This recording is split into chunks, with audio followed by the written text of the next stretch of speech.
Thank you for joining today's Family Academy Lunch and Learn presented by Teen Health Connections, Substance Use Prevention, and a Parent's Guide to Helping Teens. Please take a moment to sign in using the bit.ly that's been shared on the screen and added into the Q&A section. bit.ly/Family Academy sign in.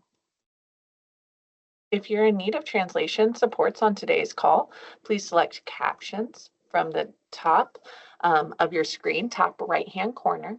From there, please select Show Live Captions, and then select the language of your choosing from the drop-down. Once again, please select Captions from the top right-hand corner, Show Live Captions, and then please select the language of your choosing from the drop-down. And families, we are excited to engage with you on today's call.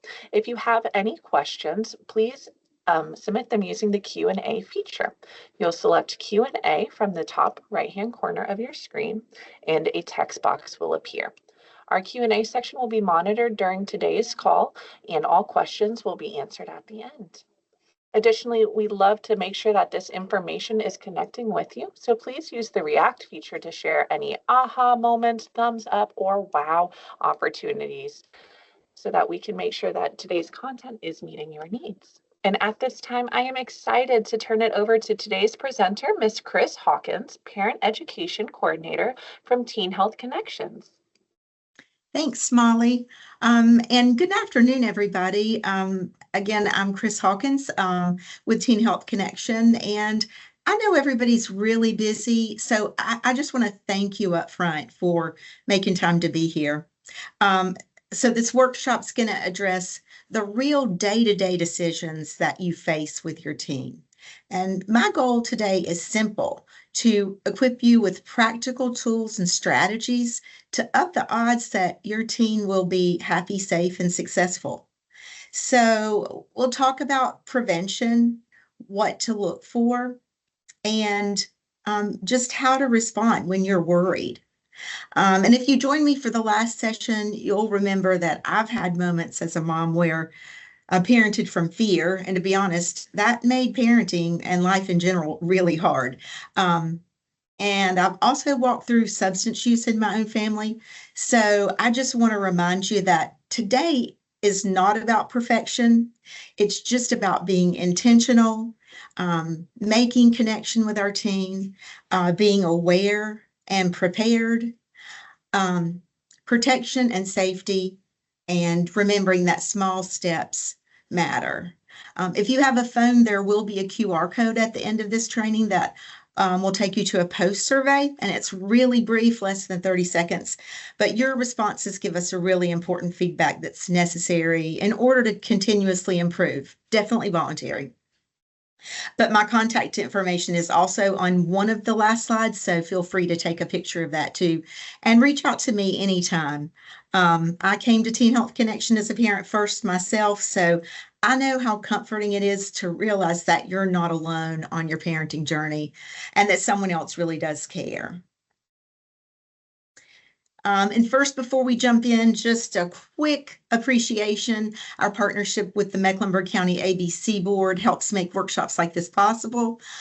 Their community health and wellness grants invest directly in prevention, family education, and support for parents, which is exactly what we're doing together today.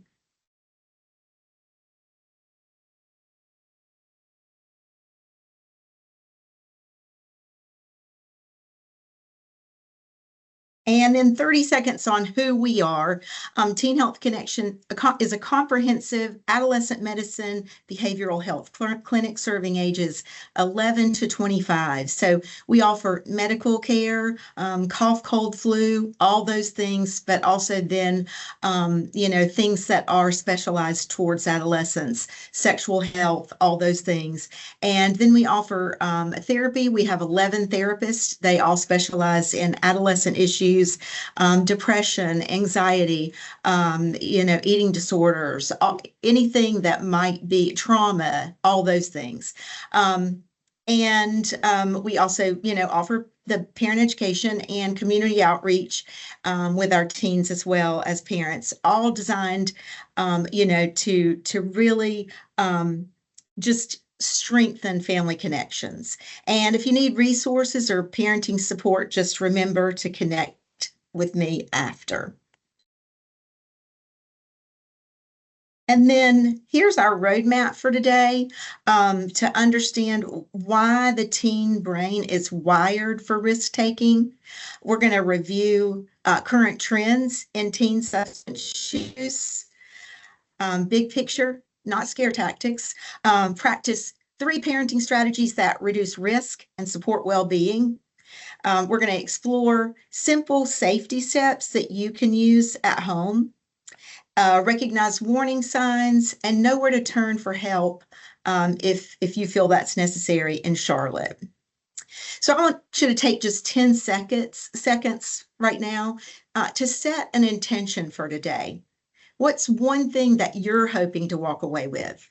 Maybe a conversation starter, or a safety step that you'll put in place at home, or one new response that you'll try when you're worried.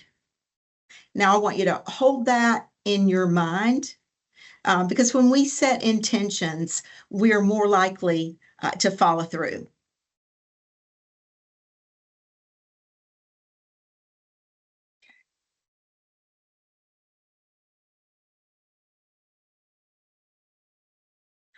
Sorry, guys. So I like to start here talking about the teen brain versus the adult brain because I think it can lower the temperature a little bit. So I want you to think of the adult brain like a car with a really strong engine and really good brakes. And that braking system is our prefrontal cortex. It's our thinking brain and handles all high-level executive functioning, helps with decision-making, impulse control, and planning. Now, the teen brain. The brain in a teen, the engine is really powerful. So emotion, excitement, reward systems, those things are really revved up in the teen brain. But the brakes, which is the prefrontal cortex, the thinking brain, they're still under construction into the mid-20s. So teens can go really fast, but stopping and thinking things all the way through is a lot harder for them. Now, this isn't an excuse for dangerous behavior. Instead, it's just an explanation that helps us as parents, with clarity and just maybe having some compassion for our teen. And it's why clear expectations, practice scripts, and safe exits matter. Think of these scripts and these strategies as the brakes in that car. And by putting these in place, we're offering to share our brakes with our teen while theirs are still developing.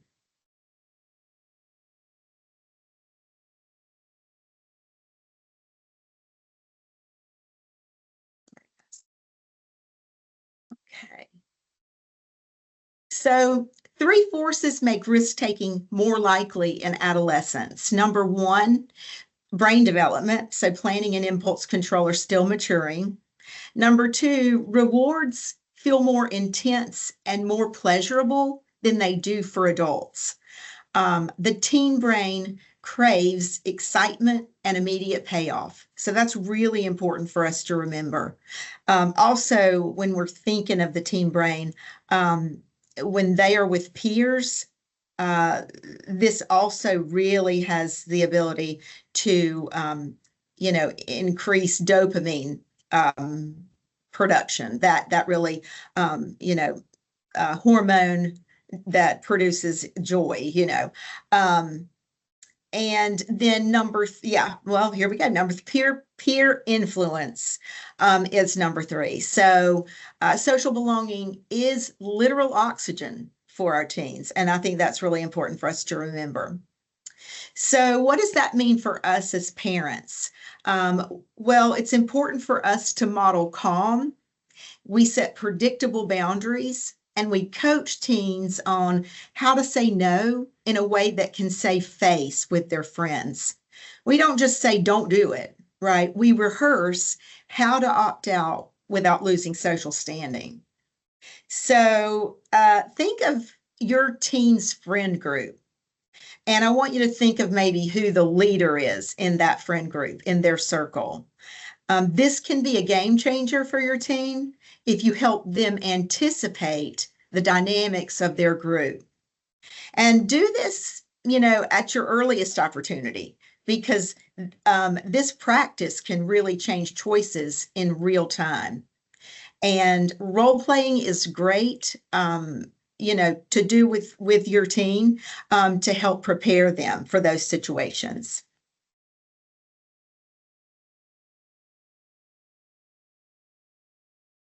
And I definitely want you to walk away from this training with good news. So here goes. The National Institute of Drug Abuse reported in 2025 that for the fifth year in a row, use of most substances among teenagers in the US has continued to hover around the low water mark reached in 2021. And then the chart actually there on your right.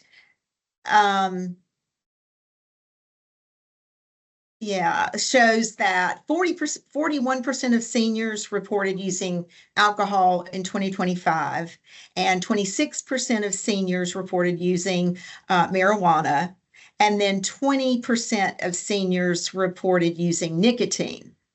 Now, I want to stress the majority of teens aren't using substances in any capacity, and that's really good news. What's important for us is to watch the trend lines at home and think, are we seeing new behavior, maybe new secrecy, new friend groups, different weekend patterns? Just keep your radar soft but active. And remember, I'm not here to scare you. In fact, the opposite. I'm here to help you notice signs early and respond in ways that keep connection intact with your teen. And now let's talk about some of the reasons that teens use, because reasons definitely impact the way we respond. So teens use substances for different reasons: curiosity, peer pressure, stress relief, rebellion, maybe if they feel very controlled, escape, and even boredom. So understanding the why matters, because prevention isn't a one size fits all. When we took my oldest son to the Dilworth Center for an evaluation, I'll be honest, I didn't really care why he was smoking weed on the daily. I just wanted it to stop, right? I couldn't see past my fear to stay connected, but fear didn't build trust. Staying connected allows space for trust. There are lots of hard conversations that, us as parents that we need to have with our teens. So substance use, sex, and then everything in between, really. Remember, the goal is to stay emotionally connected to our teen, and making space for honest conversations about the hard stuff gives us a better opportunity for connection. At the same time, clarity still matters, and remembering that teens do best when health and safety rules are black and white. When expectations get gray, like maybe a mom that says, I want my teen to drink at home, then I know they're protected. The teen brain doesn't default to logic. It defaults to the gray area. So when they're out with their friends, and mom's not around or dad's not around, they're going to default to my peers matter most, right? I'm going to choose that. So that's why clarity and setting those clear expectations protects better than control. Us just making a blanket order, you cannot drink, you cannot use substances with no conversation. That's setting them up for that rebellion we were talking about. Teens do not like to be controlled, and we know that. So the goal is simple, but not easy, right? Connection and then clarity. So here's an example of a conversation you might have with your teen. You could say, I get that being part of the group is really important. How can we make sure you feel connected to your friends while still holding the line that our family's rule is no alcohol? Now, we'll talk a little more about responding in ways that reduce risk instead of escalating it and what that language might actually sound like on the next slide.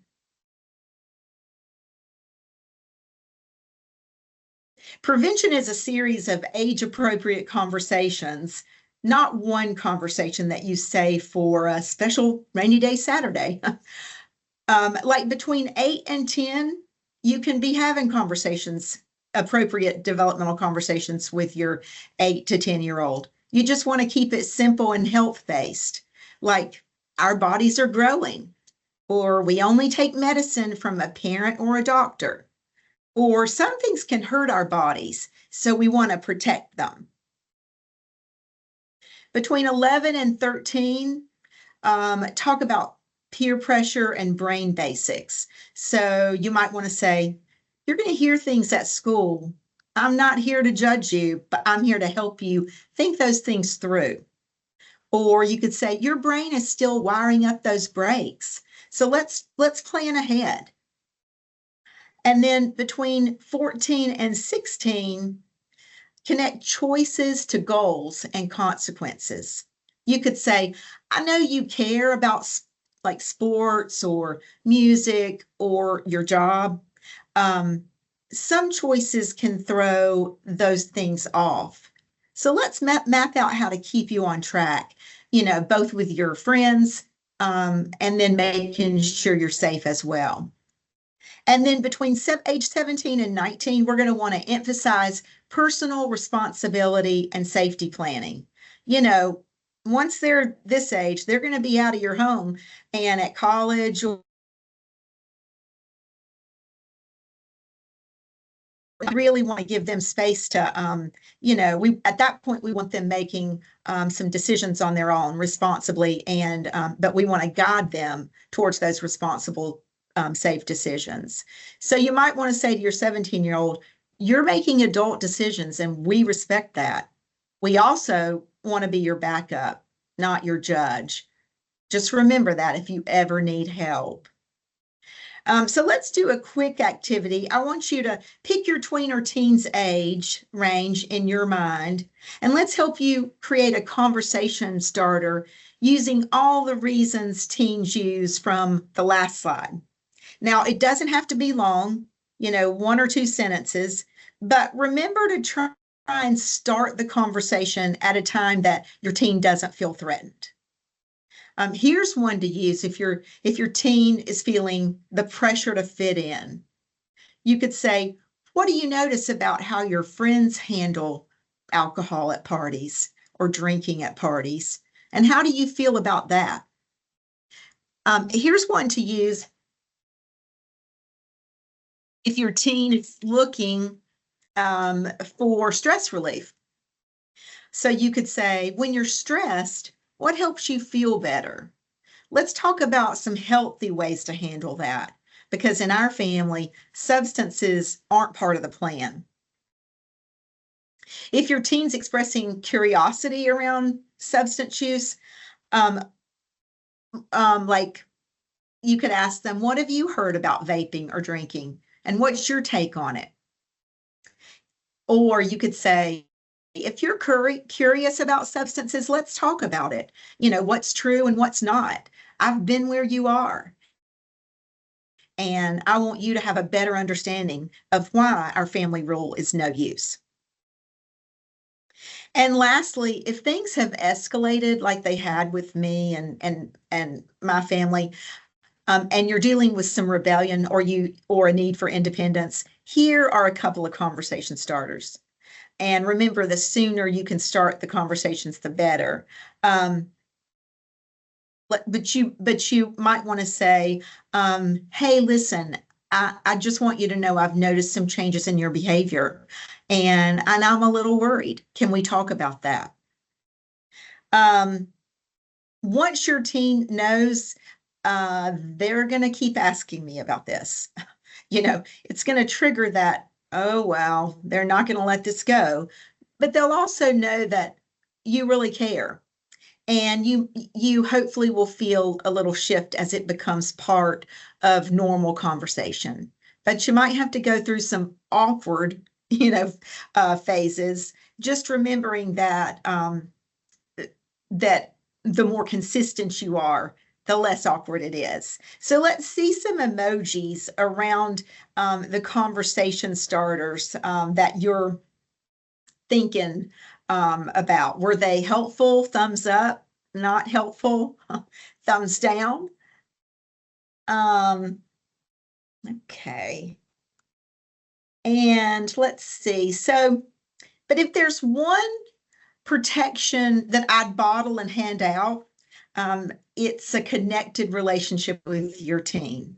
And I mean, not a perfect relationship, a connected one. Open conversation, mutual respect, trust, and emotional support, reduced risk, because teens are more likely to tell us the truth and accept help when things get messy then. If you're thinking we're not in a great place right now, trust me, you're not alone. But repair is always possible. Sometimes it starts with one sentence. I've been reacting to you instead of listening, and I really want to do better. And I definitely am willing to practice. That way you're fessing up, you're being honest. Teens appreciate us sort of, pointing out our own mistakes. Okay. And then let's see. So I want to talk about some tools, specific tools to help. And OARS, OARS, is a tool you can use immediately. So think of this: open questions, affirmations, reflective listening, and then summaries or summarizing. So we want to think of open questions with our team. We don't want to ask these yes or no questions. We really want to think, what's going to make them talk to me? So maybe, what are you hearing at school about vaping? Or how do friends handle parties? Then affirmations. We want to name the real strengths that we see in our teen, because there always are good things. We can always find good things. We could say you care a lot about your friends, and that really shows. Or we could say, I notice you've been honest with me even when it's hard, and I appreciate that. Now, reflective listening is mirroring what you've heard them say. So you could say, so saying no feels awkward because you don't want to lose your place in the group. I get it. And then summaries. We want to tie it all together and ask permission. So you could say, here's what I'm hearing you're stressed about, blank. And want options that don't wreck friendships. Would you be open to brainstorming some of those together? So that's just a thing you can keep in your mind, and even write down OARS just to remember the what that stands for. But definitely we want to avoid lecturing. It's like when we start a lecture, their brain turns off. So we really, if we can just remember that. Okay, so tool 2, one of the best ways to set expectations is to create a short family agreement about alcohol and drugs. Now, keep it simple and be sure to revisit it, from time to time. Explain the why that you're doing this. You can even say we have an agreement around lots of things like technology. We have an agreement about that. And you can make it all part of one agreement, really. But you want to explain the why, the health, safety, and legal consequences. But here's the key: don't make it one-sided. And that is really hard, and I get it. We definitely want to listen to our teens' perspective. You may not be able to negotiate on health and safety rules, but you can say something like, I negotiate on lots of things, but when it comes to your health and safety, that's ultimately my responsibility, and that's why I have the final say here.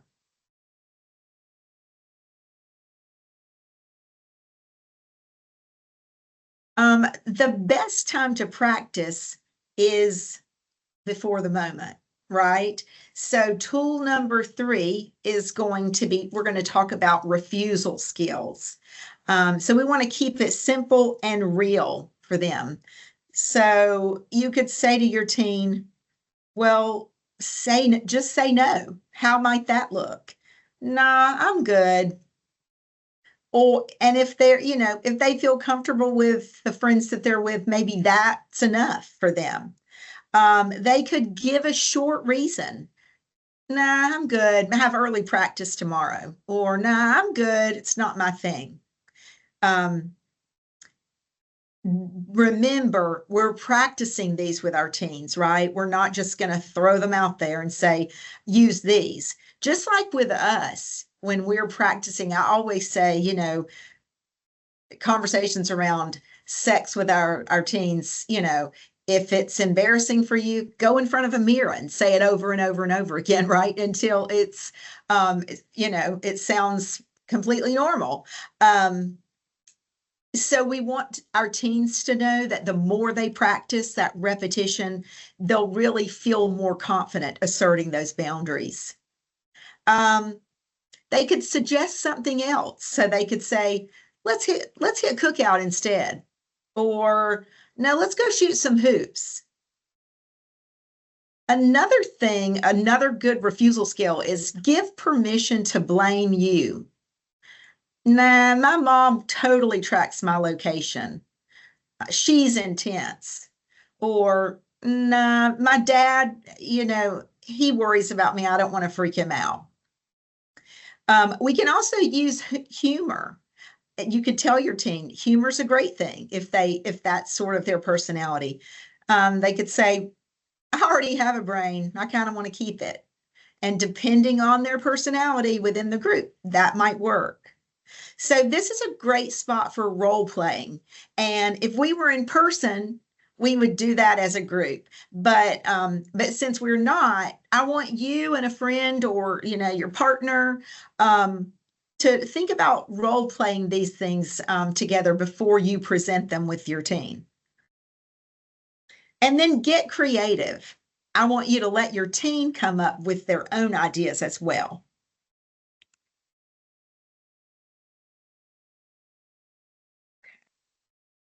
And then we're going to talk a little bit about home safety and storage.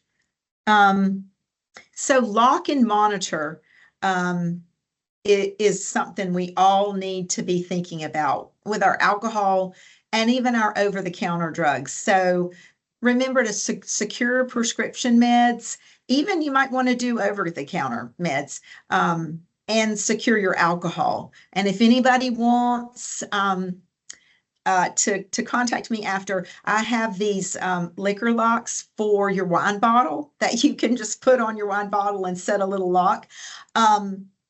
So that you can secure it. We don't want to tempt our teens. And then also know what you have as well and test it every once in a while because teens are really smart. Water looks like vodka, right?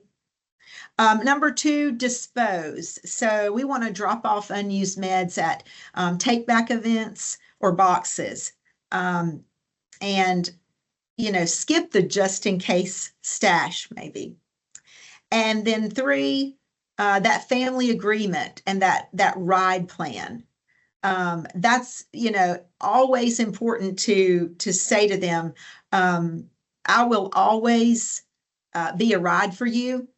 And if you're in a tough spot, call or text. We'll pick you up. No lectures in the moment. We'll talk about it tomorrow, but when we're calm. And you just always want them to know that their health and safety is the most important thing. Normalize the awkward. These steps aren't about mistrust. They're about removing temptation and adding safety nets. So even teens who don't plan to use, they can make impulsive choices when they're stressed out or tired or with the right, group of friends. So we just want to make it easier for them. Okay. Let's see. Hope this is landing with you guys. Okay, so next, be direct. It's life or death. So counterfeit pills and powders can contain fentanyl, and you can't see it or taste it. And just one pill can kill. Here are some possible family scripts to use, to get this point across. We never take pills not prescribed to us, ever. Or you might say, if you see pills at a party, walk away. Text me, we'll help you exit. And even think about the emoji that they might send in a text so you're saving their face. Send a hamburger emoji. Set a code, something that they can send to you that says, come get me, I'm in a tight spot. If a friend offers something from a bottle or baggie, well, that's a hard no. Your life matters more than fitting in. Why I'm really clear about this, I probably some of you that came last time know, but I lost my brother to a fentanyl overdose 2 years ago. And that's why I'm unapologetically clear. And, say no experimentation is safe. Of course, like with my own children, I talked to them from the time they were teeny, unfortunately, because of the fear factor. And there is no guarantee that our teens won't experiment. But when we make these conversations part of our family norm, it acts as a protective factor and ups the odds that they won't, but also ups the odds that they'll come talk to you and share, when these issues come up, regardless of what's going on.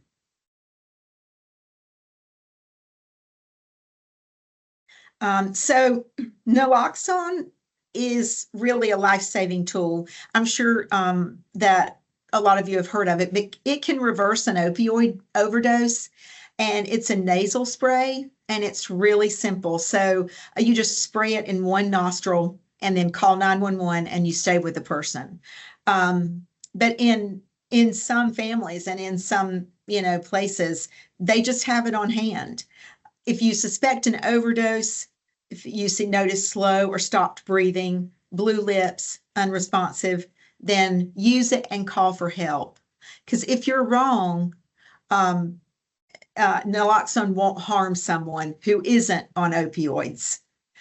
And just remember to share your family, family stance around, that clear expectation. No drugs or alcohol.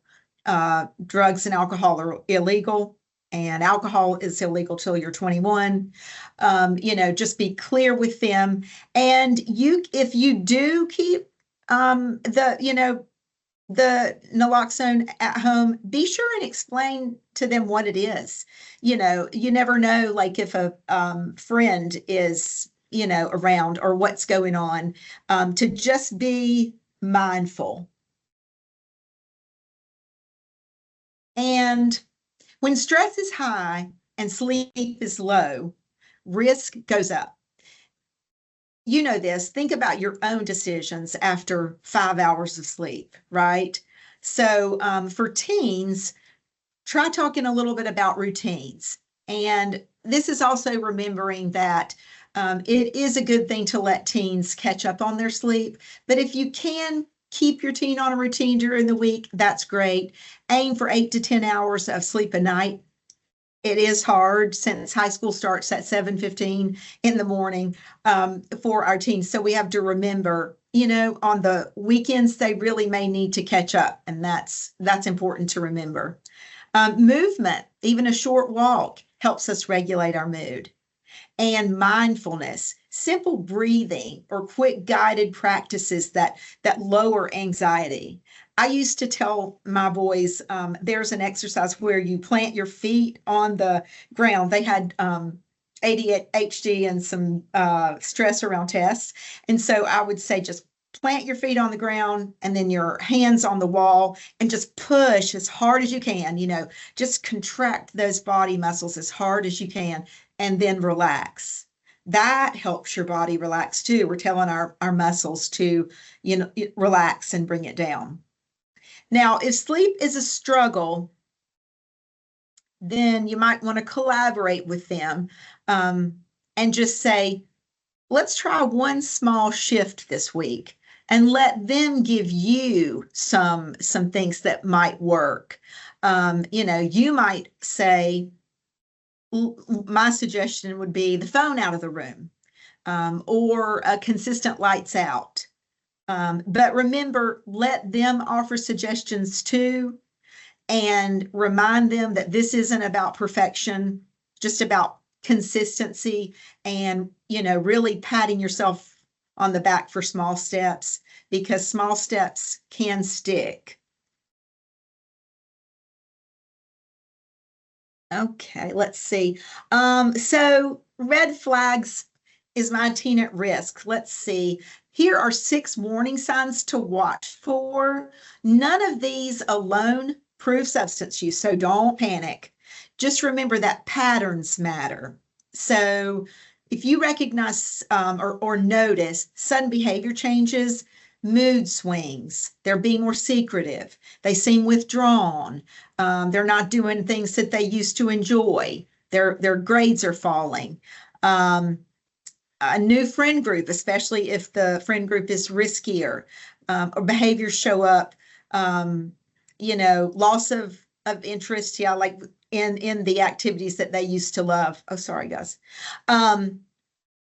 Appearance, maybe appearance shifts. So if you notice that they don't care so much about their hygiene, or they look really exhausted, weight changes, you notice increased defiance or curfew issues, they're lying, boundary testing, all these things. Just remember this, if you notice 2 or more of these things happening consistently, just take a calm, thoughtful step, not a reactive one. Maybe talk about this with their doctor or with your therapist.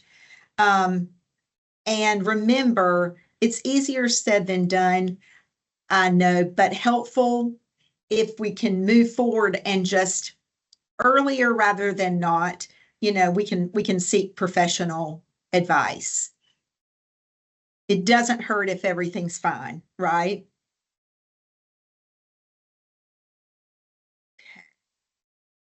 And then if you're concerned,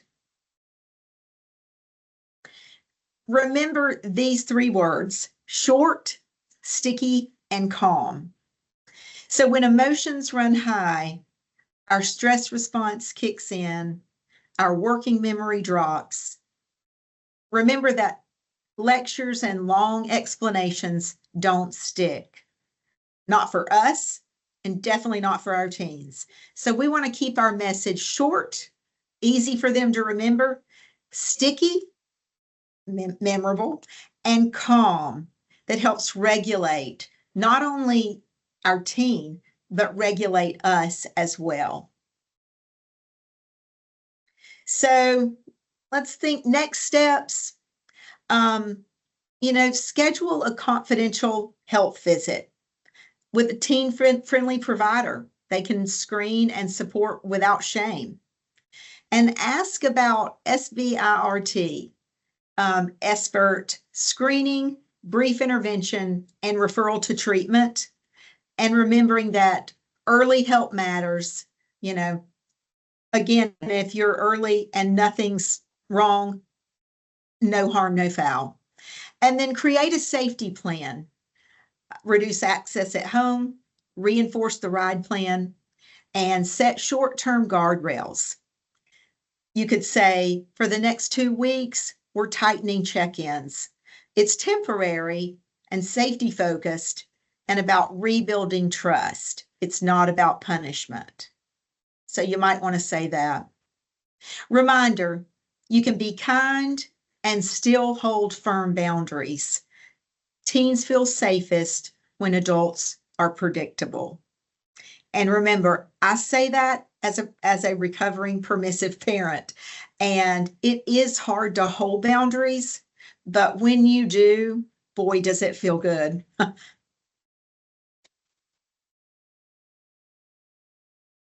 Okay.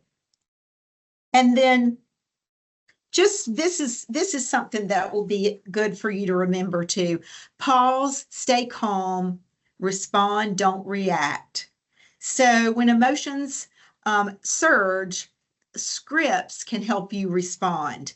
We don't want to react. So those things that we've said and practiced over and over, those are important for us to have. So for example, you could say, our job is to keep you safe. That's why we don't allow underage drinking or drug use. You could say, if you're in a tough spot, please call or text. We'll pick you up. No questions no questions asked. We can talk when you're rested. And values plus belonging script. So you would say, your safety matters more than fitting in. If saying no risks a friendship, we've got your back. And your teen's not, if you say if saying no risks a friendship, that friend wasn't really a friend, your teen's probably not going to hear you. So think of some other things that you could say in that moment. A confidence booster script. You don't have to be the only one saying no. Use us as your excuse. We'll play the strict parent if you need cover. So also reminding our teen that most teens are not using substances. And I think, the social norm campaigns that our teens do at Teen Health Connection, that's why I think they're so important, because if teens think other teens are using, they're more likely to use, right? But reminding them, statistically, we know that most teens aren't using. And ask your teen if having, a prepared line would be helpful. Plus knowing you're always there to back them up with a ride. So just think about this. Pick one script and say it out loud or in your mind, in your own voice. Repetition makes it stick. Write down a few go-to lines and practice them regularly so you're ready in the moment. And stay involved. Prevention is a team sport. Stay connected to school policies and supports. Show up for parent nights. Link with local coalitions and community partners. We want to encourage safe, meaningful activities. So encouraging them to join clubs at school, sports, maybe getting a part-time job or volunteering. Remember, you don't have to do this alone. Ask for help early. Teachers, counselors, coaches, community organizations, the sooner we loop people in, the more options we have.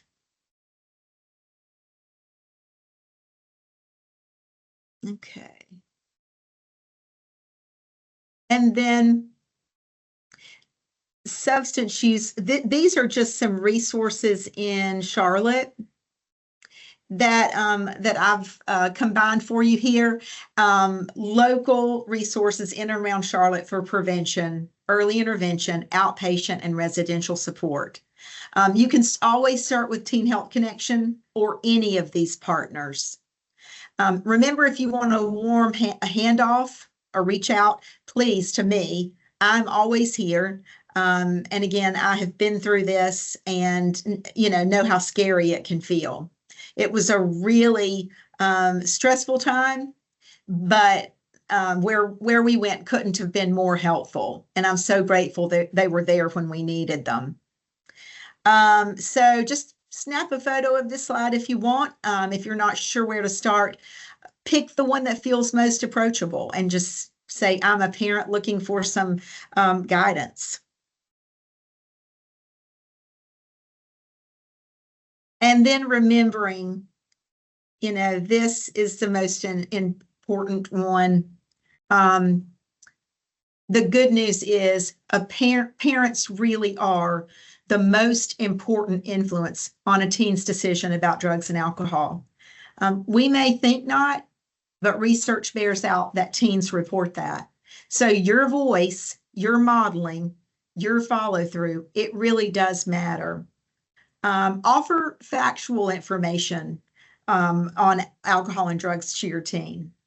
Model healthy behavior, model what you want to see, around stress and around how you cope with it, sleep, boundaries, being honest. Your teen notices all these things.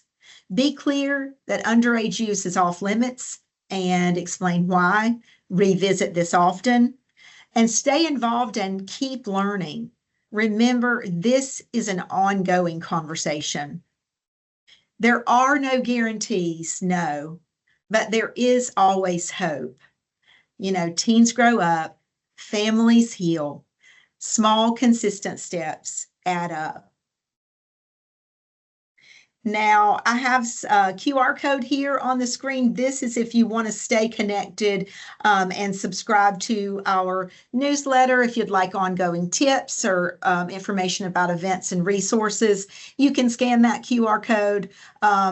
Connect with us at teenhealthconnection.org and on social at Teen Health Connection. And then here is my contact information if you just want to take a quick pic of that. And then on the next slide, I do have that, that QR code. I genuinely want you to feel supported beyond this class. So if you need a script or a resource or just a second set of eyes on a situation, please don't hesitate to reach out.